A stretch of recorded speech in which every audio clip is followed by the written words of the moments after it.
Good evening, everybody. Thank you for joining. We're just letting a few people in, so just bear with us a couple of minutes just to make sure that everyone can join that's able to. Hope you're all well this evening. I think this is the first one we've done. It's actually dark, isn't it, now at 7 o'clock? I think the autumn months are closing in on us, but it's all good. So it's just a few more. We'll wait and then we'll start shortly.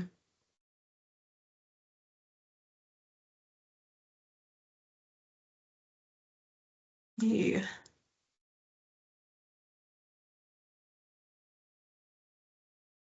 Wait for a couple of months. Okay, I think it's 7:05, and I appreciate everyone's given up their time this evening. So thank you, everybody. Thanks for joining us again. This is our community forum for Wintringham. For those that haven't joined us before, this is a joint forum between ourselves, Urban and Civic, and the Wintringham Residents Association. Just to let you know, this session is being recorded, and we'll post this once edited up on the Facebook and the YouTube channel. So we'll post a link to that as soon as we can. As always, really welcome to hear your voices. Just raise your hands if you have any questions. It would be great if we could perhaps do that at the end of each session, so you have a chance to ask questions then. And as always, feel free to pop your questions in the chat and we'll try and get to those as we work through this evening. Just for some quick welcome introductions, my name's Christine Littlewood, for those of you that I don't know. I'm the Community Development Lead at Urban and Civic at Wintringham, based predominantly at the Wintringham Urban and Civic office on Luffield Road. I'm joined by my colleague Paul Murphy. Hello, evening. And as I'm sure you all know, our wonderful chairman of the Residents Association, Scott Jenner, is with us as well this evening.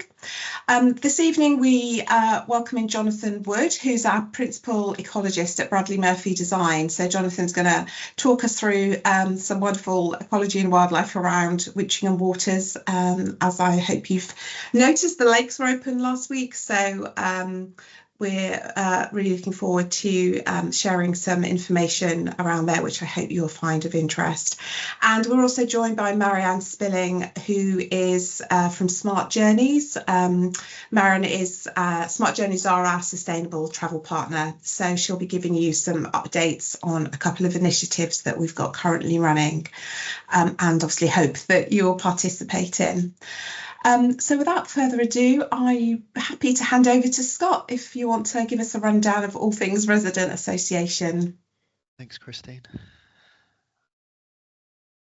Great, okay, thank you. I thought I'd start off with our normal slide for anybody that hasn't been on one of these calls before. So just to kind of explain who the Residents Association are, what we do and how you can get involved and meet the rest of your community. So our kind of core purpose and our plan of what we do is to make sure that everybody that moves to Wintringham feels welcome and has a nice warm welcome. We lead on and work with Urban and Civic on some great engaging community events. So this is an opportunity for you to meet your neighbours and kind of understand who you're living near.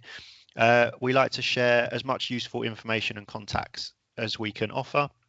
So whatever we get, we share with you. Make sure you're up to date with everything that you need to know. And then we also lead the community lookout, which is looking to keep our community as safe as possible. So if you're new here, say hello first of all. Everybody here is new, so everybody's in the same boat. So just, you know, knock on your neighbour's door, say hello, introduce yourself. Join one of our WhatsApp groups. So every parcel in the development has a WhatsApp group, and we have a main Wintringham WhatsApp group. So that's a really good tool for you to ask any questions, ask for recommendations, and share any kind of community knowledge. We do have a Wintringham Facebook page, so it's the Wintringham Community St Neots in brackets. So that is our dedicated Wintringham Facebook page, which is run by the Residents Association. There are others, but that's our official one. And we also have our website, ourwintringham.org.uk, so you can visit that. We try to keep it as updated as possible, and we are kind of looking to keep that more updated in the future, so do keep an eye on that. And then I think lastly, just join us on one of our community events that we do. So we do hold lots of community events for you to meet your neighbours and join in the community. So please do attend if you can. Next slide, Paul. I thought I'd quickly touch on next year. So next year we'll be holding our normal AGM and committee elections. Our ask this year is if you would like to stand as any of the positions in the Residents Association, please let us know by the 9th of October. That will enable us to kind of understand where we are or what we're doing. Positions available would be, so my role, chair, the secretary, the treasurer, and we have 10, we call them general members, I don't really like that term, but a committee of 10 people that really get involved and help their community. We can have more if need be, but that's the way we're set up at the moment. So obviously, as many of you understand, I won't be standing next year, so we will be looking for a chair. So if you are interested, please do reach out. And Maria is sadly stepping down as treasurer as well, so we will be on the lookout for a treasurer. If you would like to get involved or learn more or ask any questions, please do email us at info@wintringham.org.uk. Address it to our secretary, Deborah, and we will be in touch shortly. We've had quite a few people reach out, so we'll be setting up some meetings in the next few weeks to kind of go through what it looks like, sharing any knowledge and asking any questions. So please do reach out if you would like to be involved in the Residents Association going forward. Next slide, please. So what's on? So we'll go on to the sunflower results shortly. So our sunflower competition that ran over summer has come to an end. I've seen loads of photos. It was brilliant. Our next event that we're doing that's supported by Urban and Civic is Diwali. Please ignore that date. It is actually the 25th of October, Saturday, not the 18th. And tickets will go on sale from this weekend. So look out for those. Not on sale, they are free, but will be available. And our pumpkin trail will be returning. So we'll have sign-ups this weekend as well for our annual Wintringham Pumpkin Trail. What that is, just for anybody that's new to the area, is what we like to do is anybody that would like to welcome trick-or-treaters to their house can kind of register, and we'll put a little pumpkin on your house on a map so that people know where to visit. We're looking to evolve it slightly this year, but we'll share some more information when we do that.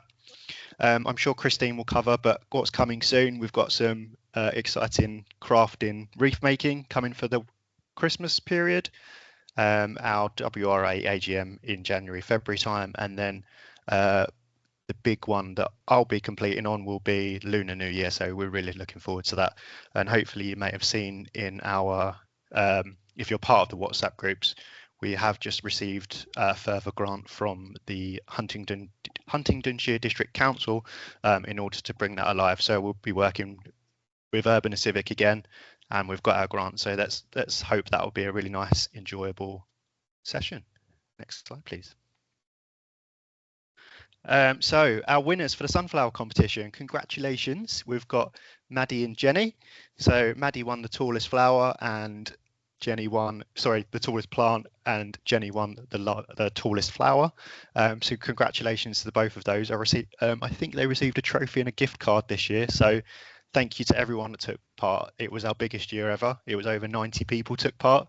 So let's see how we go next year with that one. But congratulations to our winners. Next slide. I thought I'd add this slide in. So I get lots of questions from people. This may or may not be a full list, but again, if you have any questions, you can reach out to anybody.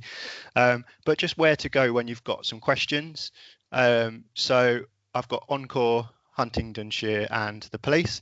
So any kind of maintenance development maintenance issues, please do contact Encore. That could be broken play equipment, broken trees, etc. Any questions with the maintenance fee, please go to Encore. Any issues with litter, or we've recently had one of the safety devices in the lakes, please kind of point that in the direction of Encore as well.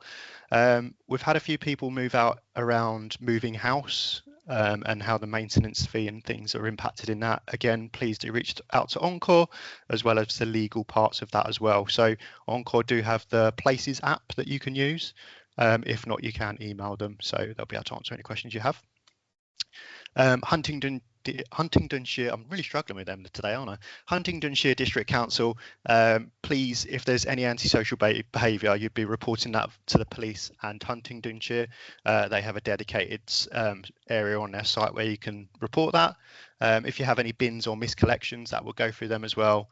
Any queries on council tax and any queries on planning, please go through those. And then obviously, lastly, the police, if you have any kind of crime or antisocial behaviour, please do report it so that we get it fixed as soon as possible. Hopefully that's top level, but that's generally some of the questions I get asked.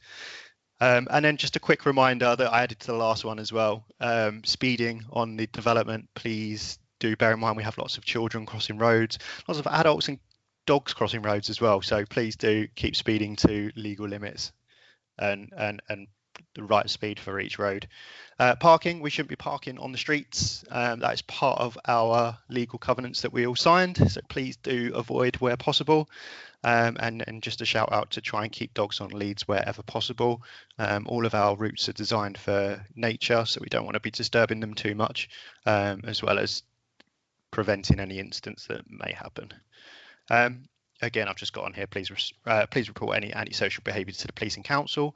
And we've got a community lookout WhatsApp group, and my ask for that is please only use that for live in the moment issues, so that the people are looking at it when it happens. Any kind of conversation, take away and put that into the normal chats. But if anything people need to know instantly, please use the community lookout WhatsApp group. I believe that's it from me, Paul. Yeah. Thank you. If anyone's got any questions, though, please do reach out. Thanks, Scott. And just to echo Scott's request, as he's stepping down, we will be missing him tremendously, but Urban and Civic, as always, are delighted to fund and support the Resident Association wherever we can. And please get involved if you'd like to volunteer, even just for some events, or just speak to Scott if there's other ways you can get involved, whether it's through some skills that you might have, or just to be around to support when you're available. Thank you. So I'm now going to hand over to Jonathan, who's our ecologist from BMD. So thanks, Jonathan, for joining us, and over to you. Yeah, so I'm going to be talking about, as Christine mentioned, ecology and the interaction between sort of nature and people on the site. So we just go to the next slide. So this is just a quote from David Attenborough, and one poignant bit about it is no one will care about what they have never experienced. So when I'm doing sort of my initial job, when we're designing places like this, we're thinking about A, nature and conservation, and B, how do we retain it? But then an overwhelming sort of thought we have is, how do we let people enjoy it safely whilst retaining nature and conservation routes within the site? So one thing to make sure we do is that residents who move into these areas will be able to experience species that are there, have historically been there, or potentially things that also move into the area as well as a result of the work that goes on, i.e. sort of planting and the lakes, for example. Next slide, please. Next slide, please. So this is just talking about Wintringham waters. So essentially, Wintringham waters is a bit of a wilderness journey. So it does provide, obviously, a lot of water storage. That's one of the main reasons for it, and managing flood risk. But also it's there to help support climate resilience as well. So obviously our world is changing, and some of the habitats that can be resilient to that is things like seasonal wetlands, restored brook habitats, meadow edges and things like that. In Cambridgeshire in particular, those habitats are quite rare in the sense that we don't have a lot of wetland habitats in the forms of lakes and things like that. Obviously, there's a lot of fenland, but this is something that we're bringing into the site, which is a bit more diverse compared to the arable landscape that surrounds the site. So it's a wilderness journey in the sense that as a mosaic of habitats, you're not just seeing wetland, you're also seeing marginal aquatics, reed beds, and woodland, hedgerows, and other features that operate within that area. And in turn, that brings a lot of different diversity of species. So you'll get different birds, different mammals, bats, and lots of different creepy crawlers and things that operate in those areas as well. They all depend on different types of habitats. So one of the things that we need to make sure is, even if something potentially looks a bit messy because it's dead wood or things like that, there's a specific purpose that dead wood is doing to support habitat in that, to support species in that area. And obviously one of the key things with Wintringham Waters is it's bringing it right to your doorstep. So with the idea of bird hides and the interpretation boards, you're able to see these species up close, but also have that information to help you understand what they are, what their role is in the ecosystem, and just a little bit more about them as well. Next slide, please. So this is sort of the habitat mosaic. So this is the wetland areas. So we've got edge habitats, which are potentially for amphibians and invertebrates. So these like shallow waters, and they'll like reed beds and things like that. We've got central pond features. So these are islands within the actual lakes themselves, which are for wetland bird specialists. And obviously one of the reasons that they use these ponds is to avoid predation. So it's a sort of safety that they'll use these areas. And obviously from the bird hide, you'll be able to see some really interesting species using these ponds. And then we've got the far pond, which is a grassed island as well, providing safe breeding ground. So again, an idea of safety in that, and that removal from the immediate development, but that ability to see what's actually going on. Obviously, these ponds also tie into the Wintringham Brook. So there's been a lot of enhancement along that brook. Originally, it was sort of an agricultural drain. Well, historically, it was a bit more meandered, but it then transitioned into an agricultural sort of straightened drain. And then what the team have done is enhance that. So we've widened the channel, we've reseeded banks, and we've got new wetlands feeding into it. So it's got more of a natural feel that's been enhanced. And obviously, because of that, more species will be using it, including kingfisher, for example, which has been recorded on the brook. And then what we call the riparian zone, so sort of wetland habitat adjacent to the brook, that's where you'll have wet woodland, so willows, alders, things like that are planted in the margins, which are seasonally wet. So, you know, at times of high flood or high rainfall, you'll see those areas become a lot more vibrant. And then at times when it's drier, obviously it will retreat back to the brook. Next slide, please. Yeah, so this is just now going into all the different species that you'll potentially be seeing. This is limited. I'll just touch on the key ones really. So obviously we'll have common frog, which will use the shallow pond and margins. Smooth newt, so they'll be breeding potentially in the ponds using logs, high binocular and things like that. So like I say, sometimes when you're seeing these log piles, they are absolutely intentional. They are to help support amphibians and reptiles. You'll notice that's not great crested newt, which is the European protected species, but smooth newt are a lot more common. So you'll see them popping up in wetland areas. We'll have reptile refugia. So they like a mosaic of habitats where they can bask in sunlight, they can get shelter. Obviously, they're ectothermal animals, so they're reliant on the sun for their movement and energy.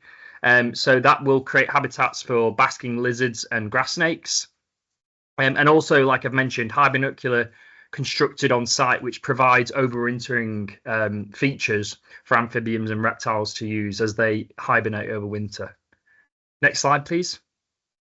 Birds. So yeah, a lot of the birds you will see will probably be, this is the species group that will have the most variance. So wetland birds in particular, they'll move into this area because this is probably one of the most diverse sort of wetland habitats in the locality that we've been able to create. So you'll have coots, moorhens, reed warblers. They'll use the islands and the reed beds. As I've mentioned as well, kingfisher, which I've personally seen, which is you'll see this blue flash as it sort of comes down from a branch. So it's really quite cool to see. And even you'll get some potential raptors and owls is using the meadow grassland and things like that as other species come in, so, some like mammals and things like that. So the bird hide is the best place where you're going to see these species, and that's positioned to make sure that people can enjoy it, but without disturbance, especially in time critical seasons such as the breeding bird season as well. Next slide, please. I think it's just catching up. Yeah, here we go. So mammals. So water shrew, you can they'll be along brooks or streams, and they're dependent on marginal vegetation. So Wintringham Brook itself, which is kind of tied into the lakes, you'll see them probably moving between the brook and the new lakes. Potentially water vole. This has been absent from the site, historically potentially used, but again may come back depending on the habitat that's available. Bats, they'll definitely be using these lakes. So at night, especially around sunset, if you go out in the summer, spring in particular, and you stand out just before sunset, you'll probably start to see things just dotting around above your head, especially in that area where there's a lot of invertebrate life. And they'll be using the lakes probably to forage. Common pipistrelles are the bats that you can hear actually with your own ears. A lot of bats obviously are ultrasonic, so you won't be able to hear them, but pipistrelles have a really high sort of pitch where you actually be able to hear them as they go above your head. And also what's been installed is bat boxes. So these are in dark corridor areas where there's not a lot of natural light, and we're hoping to expect that things roost in these bat boxes and use the lake and the brook to both forage and commute. And then finally, and this would be really cool to see, is otter. Now, otters do exist in the locality. The lakes are perfect habitat for them. Obviously, they are dependent on fish for feeding, and at the moment, the lakes don't have that. But there's no reason why they wouldn't commute and even nest along Wintringham Brook and in that lake area. So, again, that's something to look out for. Next slide, please. Invertebrates and pollinators. So again, as I've mentioned, due to all the habitat, you're going to see an uplift in dragonflies, damselflies, butterflies, and other specialists which depend on all the different habitats I've mentioned. So they'll depend, some species will depend on wetlands, some species will depend on what we call detritus, which is deadwood, some species on grasses, some species on trees. So as you move through the different seasons, you'll see lots of different invertebrates that also sort of react to the different habitat types and the different times of year in which things are flowering. Next slide, please. So this is just the planting and habitat design. So basically, it just gives you a bit of the sort of theory as to when we designed and when we're planning this, what we're thinking about. So we'll have all the different habitat types. Wildflower seedling, hibernacular, shrubs, trees, the actual brook that all ties into the lakes. But then also what we need to make sure we consider is recreational use. So that means that people can enjoy nature, but at a safe distance, and make sure that they're connected without disturbing and sort of overbearing on nature. So that's why obviously we've set up particular paths and things like that, where there's a balance between making sure nature's undisturbed in areas, but then also people can learn and enjoy nature. Next slide, please. So in terms of monitoring and adaptive management, one of my jobs at sort of BMD when we take on monitoring for this site, which is part of our sort of role going forward, we'll make sure that we're doing bird counts, we'll make sure that we're doing amphibian monitoring, we'll be essentially checking that what we promised in terms of species using these areas and what we've tried to ensure that happens, i.e. the installation of bat boxes and things, are they actually being used? Is there anything that we can adapt in our strategy to make sure that nature is maximised? So that would be, do we need to erect more boxes? Do we need to manage the habitat in a slightly different way that makes it more efficient? Part of that is working with the estate management, so Encore. Part of that is also attributed to you guys to tell us if you're seeing of anything of particular note. So assistant advice, have you got any sightings? You guys are going to see way more than me because I'm not going to be at site every day. You guys are. So that will feed into this adaptive approach of if we need to amend anything, than we can to make sure we're doing the best for nature. Next slide, please. So like I say, community role. So just something to bear in mind is obviously contribute to the wildlife recordings wherever you can. If you're a keen birder or you've just got an interest in thinking, God, I saw something, I don't quite know what it is, we're always there to sort of answer your questions, and we'll do whatever we can to get back to you, but also get involved wherever you can if you'd like to.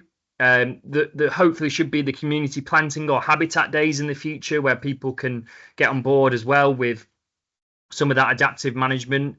Just be aware of some of the time sensitivities of nesting birds, not to disturb, and especially the dogs on leads and things like that. And then there's a lot of interpretive boards as well, including wayfinding, that you can move through the nature space, which will tell you information about the different things that you're seeing. Next slide, please.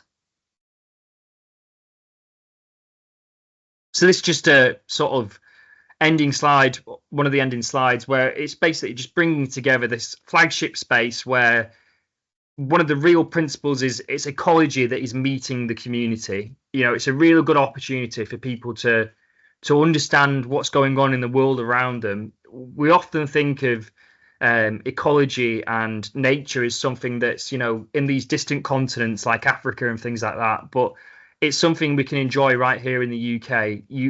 Using these spaces, you can witness some really nice species that you won't often see. So go out and see it for yourself, and just, yeah, get involved if you can. Next slide, please. I think that's it. Yeah. Thank you.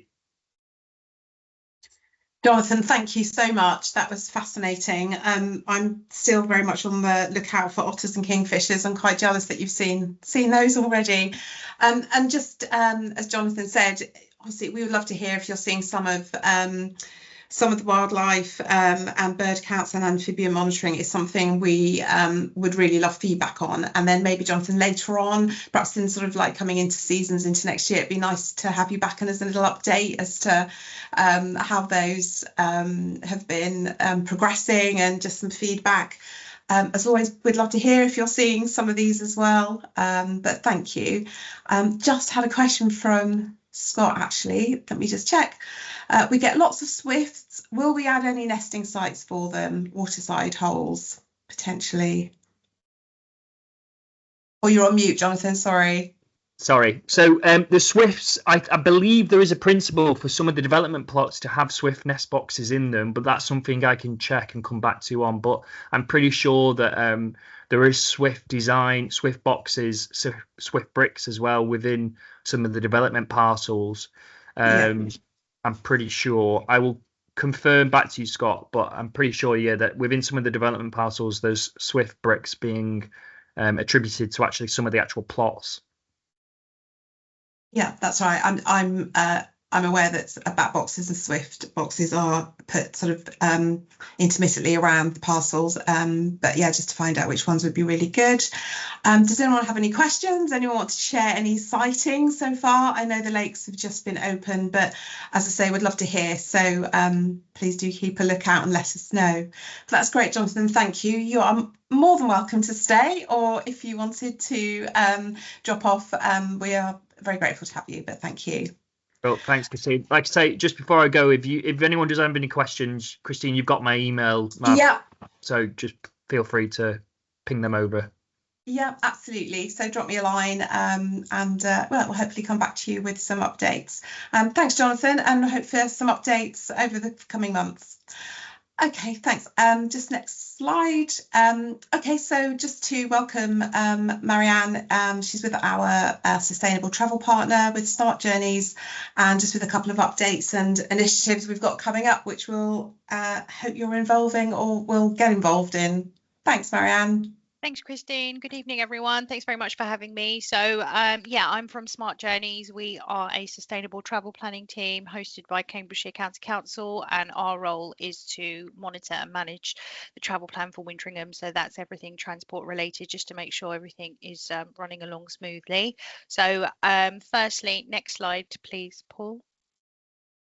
I'm here to talk to you guys today about the lift share. So thank you to everybody who joined that. We currently have 30 members and we have a couple of members confirmed as sharing. So on average, studies have shown that you can save over £1,000 a year through lift sharing. It can be a formal arrangement, informal arrangement. You can choose whether or not you'd like to be a driver or a passenger or how regular you do that. So I've included the screenshots as to what they look like. So the top right hand picture is the app on your phone, which is actually the Mobility Ways app, and then the picture at the bottom is the desktop app, so you can join either or. Just if you are lift sharing, please do make sure that when you get into the car, either the driver or the passenger, you need to open the app and scan each other's phones. The driver will generate a QR code, and that's the data that I can see. So when people are sharing, that's when I can see it. So intermittently throughout the year, we will be offering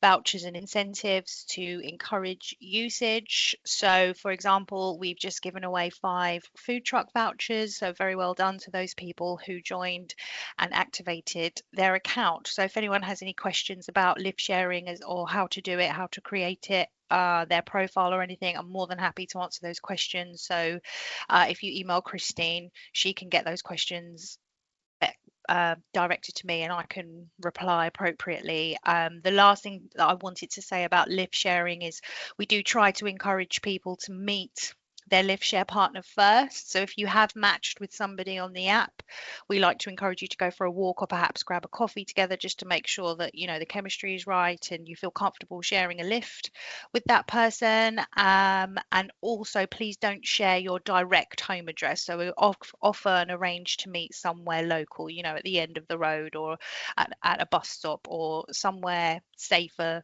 than your actual home address. So yeah, any problems with the lift sharing, please do feel free to get in touch and I will try to help as much as I can. So thanks very much. Next slide. Thanks, Paul. So we've got our big commuter survey coming up on Monday the 13th of October. That's when the survey goes live. So it will be open for 2 weeks. We have a range of prizes on offer. This time we're giving away 4 £25 food truck vouchers, and we're also entering you into the generic Smart Journeys prize draw. So that's we run the surveys for the whole of the county as well. So that one is as well. That's just for us to say thank you very much for taking part in our survey. So what we do with that information is we ask you how you commuted every day on those days. So if you had a part journey where you took the bus or you drove or you walked, that's information that we desperately need to know, because what we do with that data is it informs our 12-month transport plan for Wintringham. So if you had any feedback or comments regarding bus timings, timetables, anything to do with the trains, or even if it's to do with the cycle pathways, anything like that, we use that data and it's very informative for us, and it really helps us to tweak those timings, for example, for the buses to really suit your needs. So if you don't fill it in, we won't know. So please do make sure that you fill that in. Make sure that you're asking your neighbours to fill it in as well, because the more uptake that we have and the more data we have to be able to justify any spend that we do in terms of incentives that we offer across Wintringham. For example, things like bike servicing, we can offer bike training to anybody that feels that they need it, bus passes. I understand that there's local go, so all of those incentives as well are informed by this data that's captured in this survey. So your feedback is greatly appreciated. Doesn't take very long to fill in at all. It's just between 5 and 10 minute survey asking you how you commuted. So many thanks to anybody that will fill that in advance. Your feedback is crucial to us. So thank you very much. And that's it from me. Thanks, Marianne. Yeah, so that would be great if you can complete those. It's just for 2 weeks live survey, and you'll post the links on the Facebook page. I think we're going to do a door drop as well. So the more data we've got to play with, we can work on getting some really great sort of sustainable travel solutions and support you all where we can. So that would be great. Thank you. No worries. So just from myself, just a quick update regarding events as we're sort of coming into the last 3 months of the year. So we've had a mixture of events this year, which I hope you've enjoyed. And for those that have missed those but have recently moved on to Wintringham, we've still got some events to come that we hope you can come along to, meet your neighbours and just get involved, really. So as Scott mentioned, we've got the Diwali event coming up next. And that will be on the 18th. Actually, it's the date. It's actually the 25th. We both have different dates for this, but we will. Scott will send out sort of, as I say, it'll be on Eventbrite, I believe. Is that right, Scott? And then people can apply on there. But the tickets are free. And then the Christmas event last year was incredibly popular, and fingers crossed, we've even had snow one year that was very beautiful with the music and the band and the Christmas tree. So our Christmas community event is always a popular one, and it'll be towards the end of November on Thursday the 27th. We have an amazing band. There'll be a Christmas tree, there'll be lots of food trucks, and everyone will be in the festive spirit. So I really hope, fingers crossed, the weather will be kind to us and you can all enjoy that with us as well. And then we're just going to finish off the year with just some crafting, just around wreath making, just at the beginning of December. So we hope you'll be able to enjoy some of those events coming into the end of the year and sort of cheer up on some of these wintry evenings. But yeah, we hope to see you there. Thank you. Thanks, Christine. So I'm Paul Murphy. I'm just going to give a development update. And for people who've been on this call before, they would have seen a lot of this, but I always like to go through a bit of the background of the development for people who are new to this call or new to the area. So all living in phase one. This is a bit of a snapshot of the development, as you can see here, the various house builders. We've had about 700 homes. I think it's actually about nearly 800 now, isn't it, Christine? I think this is slightly out of date. This is March 25. It's actually, I think we're kind of just 900. I think we're sort of around now. Yeah. So yeah, around that. So we're sort of creeping up to 1,000, which will be sort of tip over into next year. But yeah. Yeah, so the house builders are slowly, Carla have finished. Various house builders over the next sort of maybe 1 to 2 years will have completed in the whole of phase one, and we'll be looking down into phase two, which is the south of that diagram. But you can see here it's got a whole network of pathways and of cycleways and connected green spaces. To the west of the site, you'll see the beginnings of the David Lloyd Fitness Health Club that's going in. They've started to do the ground preparing on that. That should be open by sort of this time next year. And to the north of that, we're just, I think I mentioned last time, put in planning permission for the new Marks and Spencer food hall and the eatery and the food shops and the offices that are going to go in there soon. So planning should come through there in the next few weeks, I would expect. And work will start there sort of late autumn, I would expect. So that's something else to look out for. So this is the whole of Wintringham. It will have almost 3,000 homes when it's finished. I mentioned a minute ago about Key Phase 2. You will see at the end of Nuffield Road and Brett Road, there's the two culverts that we've had built ready to go into Key Phase 2, and some remedial works will start to go in there shortly. Again, you can see Key Phase 3, that's maybe some sort of 2-3 years, maybe 4 or 5 years away yet, but it will have a district centre and an employment space to sort of finalise the whole of the development, and maybe another primary school, depending on birth rates, will be further down into the south of the development. This is just another section of how you can see the Key Phase 1 and Key Phase 2 looking when it's fully built. You'll see that Key Phase 2 isn't perhaps as dense in terms of housing as Key Phase 1. There's more sort of sports facilities and more lakes further down south, and a bit more greener. You've got the railway fields, which is the bottom left-hand corner of the site just before Key Phase 3, which is going to be left untouched. It's a sort of nice walk when it's open, so you can sort of see how the whole development is going to take place over the next few years. This is what the hub is going to look like. So you've got the school there to the left. This is the Marks and Spencer to the right, just north of the Three Fishes Pond.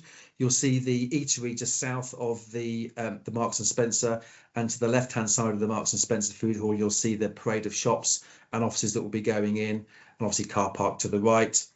The middle section there will be the community section, which will have eventually have a nursery, may have a library, will have a community hall, and a health centre eventually. And we're starting to slowly sort of look at how that will work and how that will build over the next sort of 2 to 3 years. So I think I may have played this last time, but for those of you who have just joined, I just want to play this video. You may not see the sound, but hopefully you can see the subtitles at the bottom.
That's slightly out of date. Obviously, Planning Commission has been applied, and they're starting to work on that now.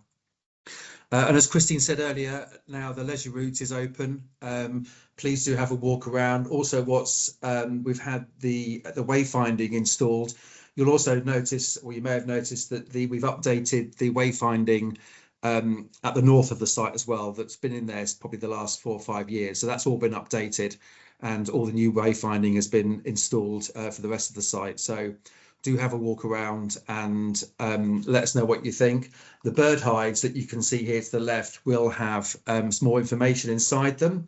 We're working with the RSPB to find out, or to get a bit more information, and actually BMD to just give a little bit more information about what birds you can see, and they'll have QR codes to link to for more information.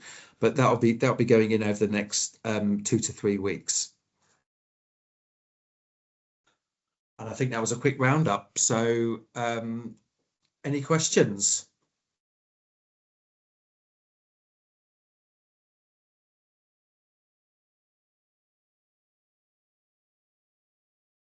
Paul. You there, Christine? Sorry. Yes, no, that's fine. I was going to say, yeah, if anyone wanted to pop anything in the chat or kind of raise anything at the moment.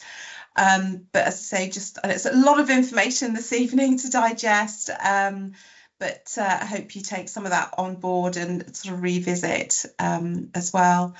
If there aren't any questions, then please feel free to contact us directly. More than happy to sort of have emails, and if you want to have a think a bit and ask questions, we'll more than happy to give an update or let you know if things are progressing.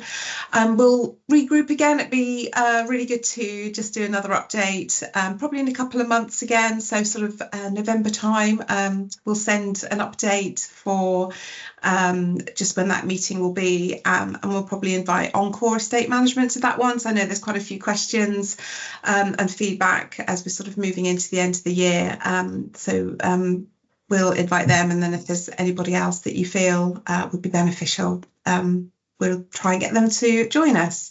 So if no one has any questions at this stage. I think Christine, so I just saw a question pop up about Carrington Avenue.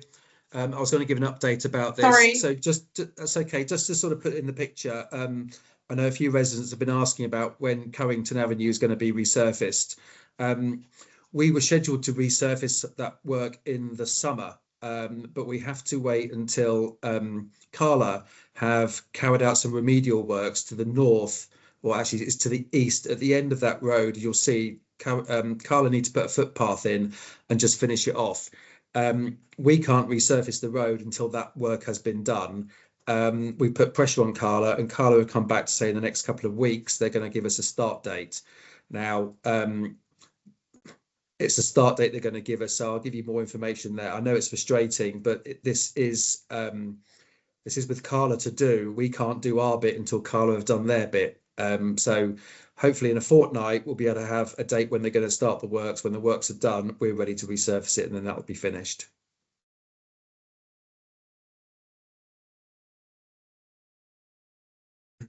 Thank you.